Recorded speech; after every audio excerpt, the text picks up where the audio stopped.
Hey everybody, just want to touch base and let you guys know. Stop this now. Many of us act like we don't matter, and that's just not true.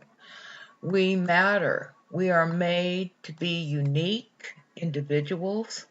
You don't need to be like Joe or Sally. You need to be like you.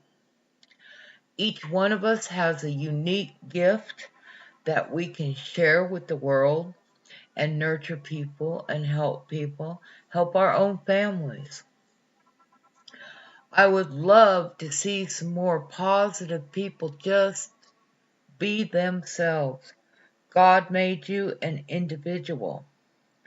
He did not make you a carbon copy.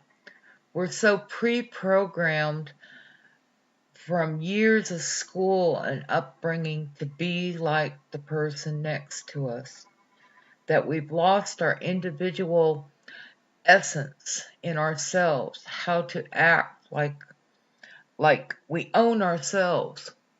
So I encourage each one of you today to look within yourselves and see that you're a unique, wonderful, awesome person. Much love and light.